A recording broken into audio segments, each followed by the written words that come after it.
Saudara-saudari pencinta insan, intisari sabda harian yang saya kasih dalam Kristus.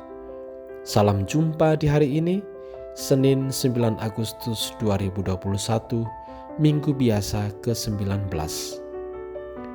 Kita akan mendengarkan pembacaan dari Injil Matius, bab 17 ayat 22-27. Mari kita simak bersama.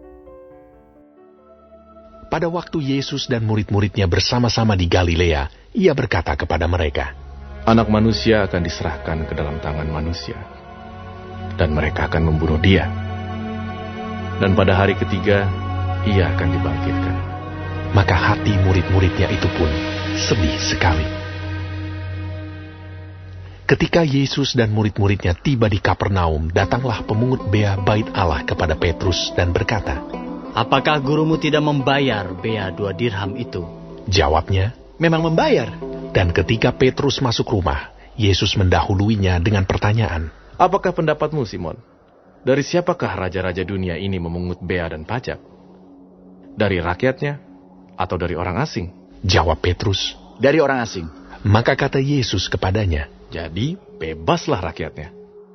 Tetapi, supaya jangan kita menjadi batu sandungan bagi mereka, pergilah memancing ke danau, dan ikan pertama yang kau pancing, tangkaplah dan bukalah mulutnya, maka engkau akan menemukan mata uang 4 dirham di dalamnya. Ambillah itu, dan bayarkanlah kepada mereka, bagiku dan bagimu juga. Saudara-saudari pencinta insan terkasih, janganlah menjadi batu sandungan bagi orang lain. Inilah intisari sabda Yesus yang kita dengarkan dalam bacaan Injil hari ini. Perikope ini diawali dengan pemberitaan kedua mengenai kesengsaraan yang menanti Yesus di Yerusalem, yang mana semuanya akan terlaksana atas seizin Allah dan sesuai dengan rencananya.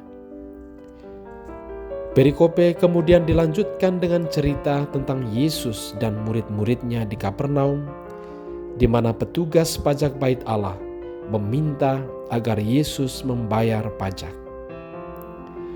Menarik di sini bagaimana Yesus memparalelkan pajak kepada raja-raja dengan pajak untuk bait Allah. Sama seperti raja-raja mengumpulkan pajak dari orang-orang asing, tetapi tidak dari anaknya sendiri.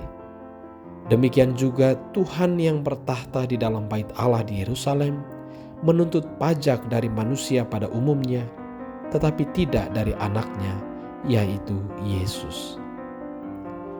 Menjadi jelas di sini bahwa sebagai anak Allah, Yesus tidak semestinya membayar pajak untuk bait Allah, karena Allah adalah Bapanya sendiri.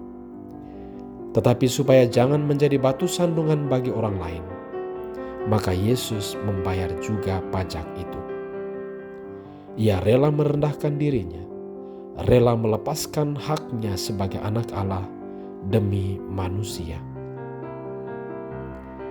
Saudara-saudari pencinta insan yang saya kasihi dalam Kristus, jelaslah pesan yang mau Yesus sampaikan kepada kita, bahwa sebagaimana Yesus tidak mau menjadi batu sandungan atau menjadi sumber masalah bagi orang lain, maka para murid dan kita sekalian diajak oleh Yesus hari ini untuk jangan pernah menjadi batu sandungan, menjadi sumber masalah atau menjadi sumber bencana bagi orang lain.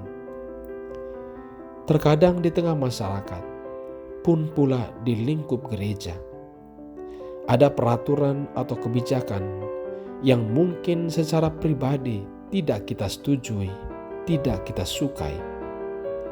Namun demi ketentraman atau kenyamanan dan kedamaian bersama, kita turunkan ego kita. Kita merendahkan diri dengan jalan menerima kebijakan itu secara bijaksana. Karena ternyata lebih besar manfaatnya bagi banyak orang. Saudara-saudari terkasih, mari kita terus menjadi pendengar dan pelaksana sabda mulai dari lingkup kita masing-masing. Tuhan memberkati.